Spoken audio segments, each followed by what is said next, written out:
आदरणीय उत्तर प्रदेश सरकार के माननीय परिवहन मंत्री श्री दयाशंकर सिंह जी,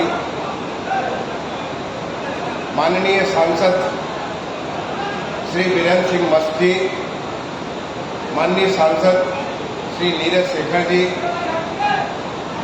माननीय हमारे क्षेत्रीय विधायक श्री रामविलास चौहान जी, हमारे आजमगढ़ मंडल के मंडलायुक्त श्री मनीष चौहान जी,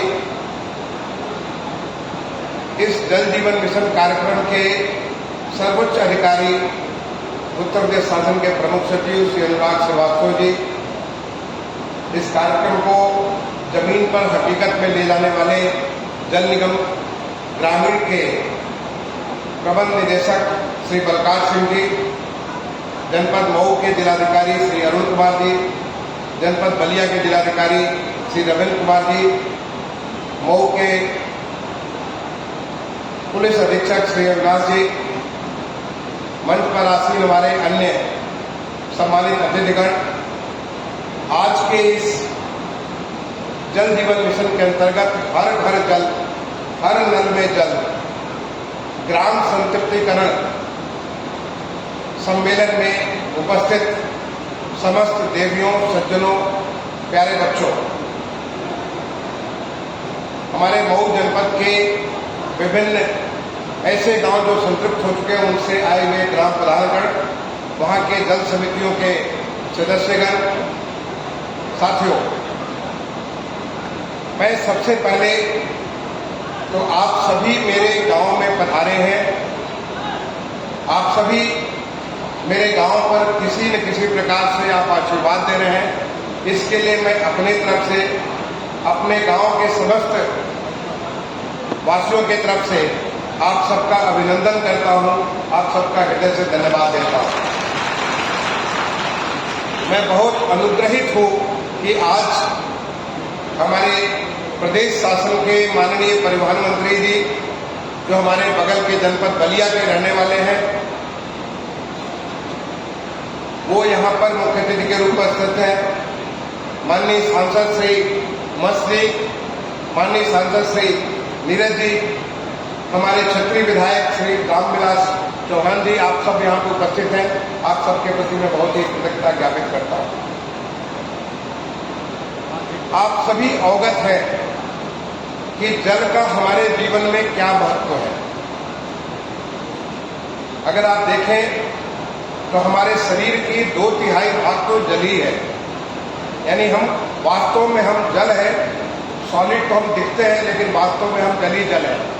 और इसलिए जल के बगैर हमारा जीना दुर्भर है, जल के बगैर हम जीवित नहीं रह सकते। और इस जल के लिए अनादिकाल से, चाहे वो हमारा वेदों में जो पहला वेद हुआ ऋग्वेद में जो प्रार्थना चालू हुआ, तो प्रार्थना में पहले जल का प्रार्थना हुआ। या हमारी जो कहानियां, पुरानी कहानियां आप सबने पढ़ा होगा, प्रेमचंद की कहानी ठाकुर का कुआं, आपने कहानी पढ़ी होगी सुदर्शन जी की, एक लोटा पानी, यानी पानी तो इतना ज्यादा हमारे जीवन महत्व है जितने लोकगीत, लोक संगीत, क्योंकि पानी के बगैर हमारा अस्तित्व नहीं है। लेकिन पानी को लेकर के लोग कितनी ज्यादा परेशान थे। मैंने हर लेवल पे, सब डिविजनल मजिस्ट्रेट के लेवल पे, एडीएम लेवल पे, डीएम के लेवल पे, उत्तर प्रदेश सरकार में सचिव, प्रमुख सचिव लेवल पे, हर स्तर पे देखा है कि पानी को लेकर के कितनी चिंता हुआ करती थी। गांव-गांव में हम लोग ट्रैक्टर से, इसकी जो विशेष ट्रक आती है उसके माध्यम से गांव-गांव में पानी पहुंचाते थे। किस प्रकार से पानी लोग, उन्हें शुद्ध जल पीने से वंचित रहते थे और उसको लेके कितनी सारी बीमारियां होती थी। और इनसे सबसे ज्यादा अगर कोई परेशान होता था तो हमारे गांव की माताएं और बहनें, क्योंकि पहले तो पानी लाने का काम उनका होता था, लेकिन पानी जब पीने का हो, पानी को जब उपयोग करने का हो, तो सबसे अंत में आती थी, लाती वो थी और उपयोग सबसे बाद में करती थी। तो सबसे ज्यादा कष्ट अगर किसी को होता था तो हमारी माताओं और बहनों का होता है। और हम लोग तो बड़े भगवान के प्रति शुक्रगुजार है कि इस इलाके में तो पानी पानी है, पानी की समस्या नहीं है। हमारे यहाँ तो थोड़े 10-20 फीट आप हैंडपम्प लगाते थे तो आपको पानी मिल जाता था। बाद में बारका से हैंडपम्प आप लगाना चालू किए तो शुद्ध जल मिलना चालू हुआ। लेकिन उस तमाम सारे इलाके का सोचिए जहाँ पानी 200 फीट 300 फीट 400 फीट पे मिलता था, वहां पे कैसे लोग सर्वाइव करते थे। आप सोचिए जहाँ पे जो तालाब हो, नदी हो, इतनी गंदी हो जाती थी, वहां पे कैसे पानी से लोग सर्वाइव करते थे। ये तो हमारे देश के माननीय प्रधानमंत्री जी, ये में उन्होंने एक नए बदलते भारत की तस्वीर, एक नए विकसित भारत की तस्वीर के लिए कि ताकि हर घर में नल पहुंचे और हर नल में जल पहुंचे, एक इतना बड़ा संकल्प लेने का उन्होंने साहस किया। और उस साहस का परिणाम आप देख रहे हैं कि आज किस प्रकार से पूरे देश में बहुत तेजी से हर घर में नल और हर नल में जल हो रहा है। आज उसी का नतीजा है कि आप जिस गांव में आज आप बैठे हैं, पहाड़ीपुर गांव में, हमारा गांव 100% संतृप्त हो चुका। हमारे गांव के हर परिवार के घर में, हर परिवार के घर में नल है और हर नल में जल है।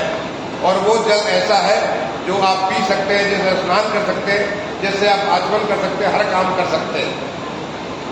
और न केवल हमारा गांव, बल्कि मुझे गर्व के साथ कहते हुए गर्व के अनुभूत हो रहे हैं कि हमारे जिस प्रकार से जल निगम के अधिकारी,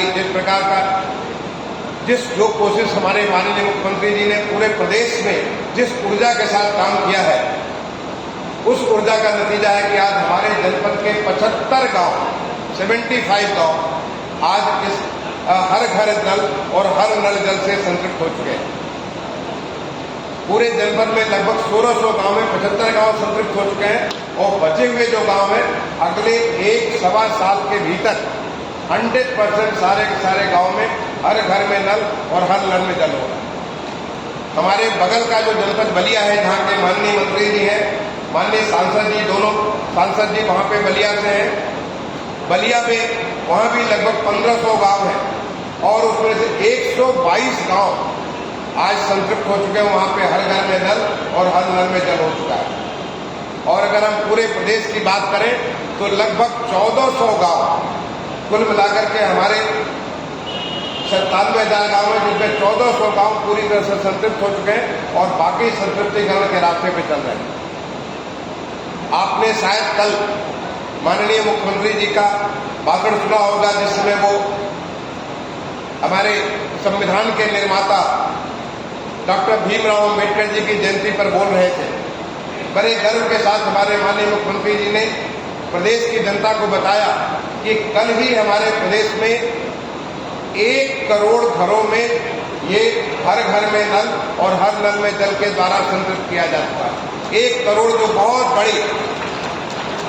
और मैं आपको आश्वस्त करना चाहूंगा, जिस प्रकार से माननीय मुख्यमंत्री जी ने जिस प्रभाव के साथ पूरे प्रदेश में काम हो रहा है, अगले 15 महीने से 16 महीने के भीतर पूरे प्रदेश के हर गांव में, हमारे जो 97,000 से ऊपर गांव है, हर गांव के हर घर में नल में जल होगा और हर नल में जल होगा।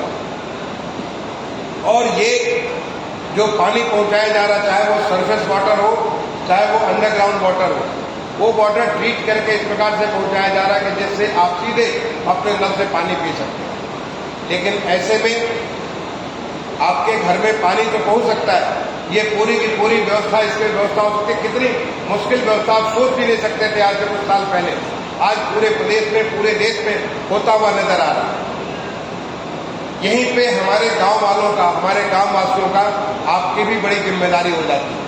हर गांव में इस प्रकार की एक समिति बनाई गई है जो इस बात को देखेगी कि आपको जो जल पहुंचाया जा रहा है वो जल पहुंचता भी रहे और जल की वो गुणवत्ता जो है जिससे आप उस पानी को पी सके, वो गुणवत्ता भी निश्चित रहे। और इस काम के लिए जिसके घर में ये जल पहुंचाया जा रहा है उनसे 50 रुपये प्रतिमाह, जो 50 रुपये कुछ नहीं, अगर आप चाय पीने जाएं तो चाय भी आप 50 रुपये के अधिक पी जाते हैं एक बार में।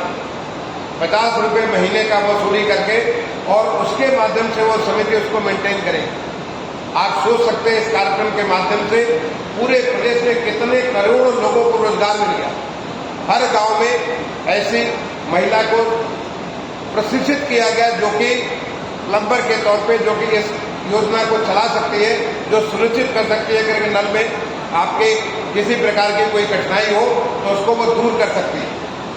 इतनी सारी बड़ी संख्या में लोगों को प्रशिक्षित किया गया, वो गुणवत्ता की जांच करने के लिए, गुणवत्ता की जांच करने के बाद फिर उसको सही करने के लिए, इसका मेंटेनेंस करने के लिए एक बहुत बड़ा रोजगार का साधन पूरे प्रदेश में। इसके माध्यम से कितनी सारी MS पाइप, जो माइल्ड स्टील की पाइप होती है, कितनी बड़ी पाइप पूरे प्रदेश, कितनी बड़ी इंडस्ट्री, इसके माध्यम से इसका जो है इसका कार्य हुआ।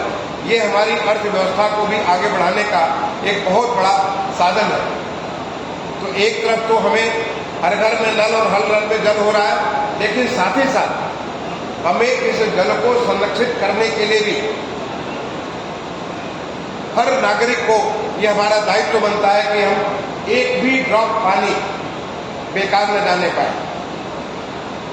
कैच द रेन, जो एक नारा दिया गया कि catch the rain wherever and whenever it falls, यानी पानी की एक भी बूंद जहां कहीं गिरती है उसको वहीं पे और उसी क्षण पकड़ लीजिए। आप कैसे पकड़ सकते हैं? चाहे वो रूफ टॉप आपको वाटर हार्वेस्टिंग सिस्टम करना होता है, यानी छत के ऊपर आपका छत है, छत पे पानी को लेकर के सीधे आप अंडरग्राउंड पानी को कैसे आप उसे रिचार्ज कर सकते हैं, पानी का आप लेवल कैसे आप बढ़ा सकते हैं, या जो पानी सरफेस के माध्यम से वो धीरे धीरे बहता हुआ नदी के माध्यम से समुद्र तक पहुंच जाए, उसको कहीं भी रास्ते में रोक करके कैसे वहां पे पानी को रिचार्ज कर सकते हैं। एक इसकी बहुत बड़ी योजना पूरे प्रदेश में नहीं बल्कि हम कहेंगे पूरे देश में चल रही है। और उसी कड़ी में माननीय प्रधानमंत्री जी ने प्रारंभ किया एक नई स्कीम, वो नई योजना का नाम रखा अमृत सरोवर। अमृत सरोवर का मतलब एक ऐसा जलाशय जिसमें अमृत भरा हो। आपको उदाहरण देखने के लिए आप अगर पीछे थोड़ा सा वक्त होगा, जब इसके बाद एक प्रदर्शनी भी लगी है, आप प्रदर्शनी देखेंगे कैसे हमारे प्रदेश में इस जल संरक्षण का काम कैसे किया गया है, कैसे हमारे प्रदेश में हर घर में नल और हर नल में जल पहुंचाने का काम किया गया है। इसी प्रकार से एक सीधा आपको नमूना दिखेगा पीछे, यहाँ पे एक अमृत सरोवर है।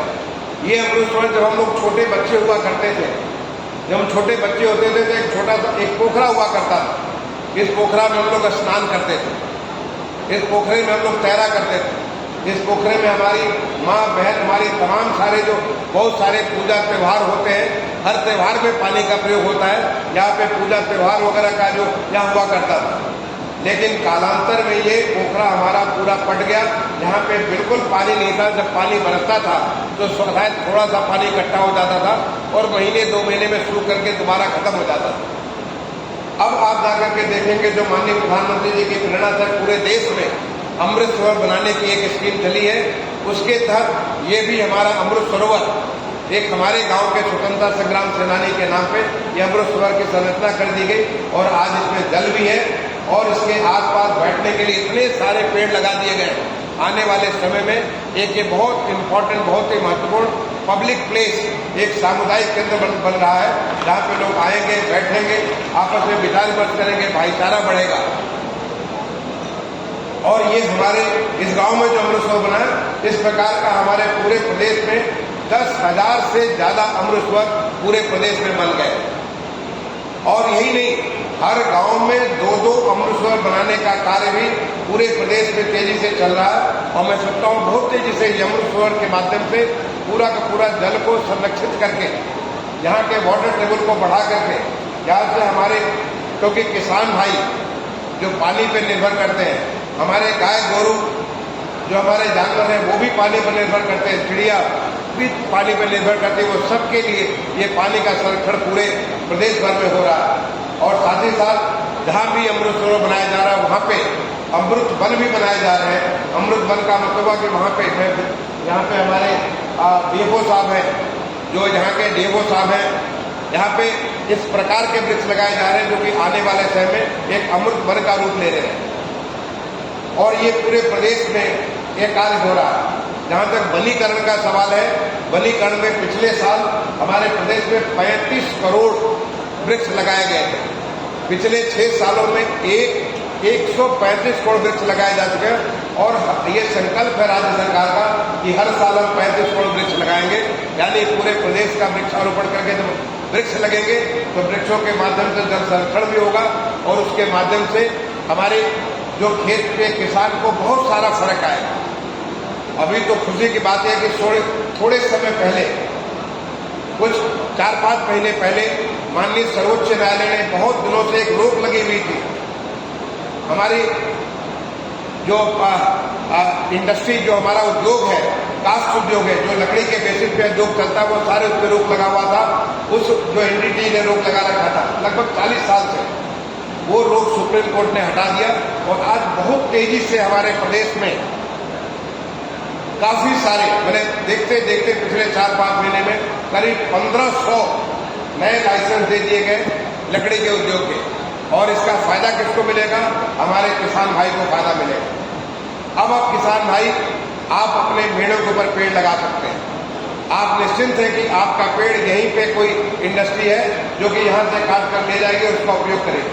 नहीं तो आपसे औने पौने दाम पर हरियाणा प्रदेश, जो कि हमारे दूर यहाँ से जब आते थे, औने पौने दाम पे आपका पेड़ ले जाते थे, तो किसान सोचते थे कि हम पेड़ क्यों लगाएं, ये हमारे लिए नुकसान का सौदा है।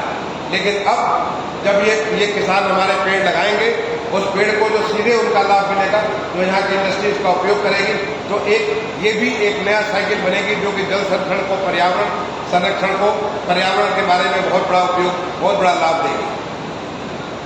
इसी कड़ी के तहत और तमाम सारे कार्य पूरे प्रदेश में हो रहे हैं जो कि सीधे सीधे किसान भाइयों के लाभ के हैं और उससे उनके जिंदगी में जो सुधार आएगा, उनके जो बच्चों के जिंदगी में सुधार आएगा, उससे हमारा प्रदेश आगे बढ़ेगा। तो मैं आज इस कड़ी में जो एक हमारे इस छोटे से गांव में, पहाड़ीपुर गांव में इतना बड़ा कार्यक्रम है, अनुराग श्रीवास्तव जी को बहुत बहुत धन्यवाद देना चाहूँगा जो उन्होंने इतना बड़ा कार्यक्रम यहाँ पे कराया। हमारे दूर दूर से किसान भाई जो आए, मैं किसान भाइयों से, जो हमारे दूर दूर से ग्राम प्रधान भाई आए, ग्राम प्रधान बहनें आई, जो आप लोग आए और यहाँ से आपके माध्यम से जल संरक्षण के प्रति जो अभी हर घर में नल और हर नल में जल का जो कार्यक्रम चल रहा है, जो एक बहुत बड़ा इंफ्रास्ट्रक्चर बन रहा है, उसको इसी तरह से बना रहे। आज से 5 साल के बाद, 10 साल के बाद, 20 साल के बाद, 50 साल बाद ऐसे ही चलता रहे। वो तभी संभव होगा जब आप उसे मेंटेन करेंगे, जब आप उसे अपना समझेंगे, जब आप समझेंगे सरकार ने आपको ये दे दिया, अब आपकी जिम्मेदारी बनती है कि कैसे उसको लेकर के चलाएंगे, आपकी खुद की ओनरशिप होगी।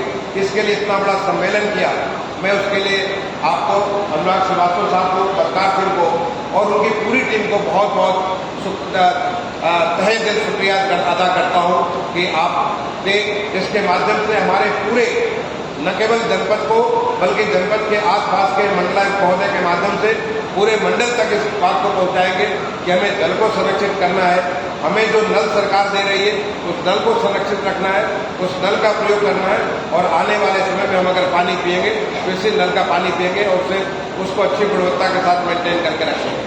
हम वृक्षारोपण भी करेंगे, हम एक सामुदायिक इसको एक अमृत वन भी, अमृत सरोवर भी बनाएंगे, अमृत वन भी बनाएंगे और भाईचारा विकसित करके हम अपने प्रदेश को, अपने गांव को, अपने नगर को, अपने प्रदेश के जो जिस तेजी के साथ देश आगे बढ़ रहा है, विकसित देश बढ़ रहा है, उसके तहत उसी लाइन में, उसी कतार में हम इसको आगे बढ़ेंगे। और यही हमारे माननीय मुख्यमंत्री जी की अपेक्षा है। आप सबसे मैं एक बार दोबारा आप सबका अभिनंदन करता हुआ, अपने गांव में आने के लिए आप सबका स्वागत करता हुआ, खासतौर से हमारे माननीय मंत्री जी का, माननीय सांसद गण का, माननीय विधायक जी का स्वागत करते हुए अपनी वाणी को विराम दूंगा। धन्यवाद। जय हिंद, जय भारत।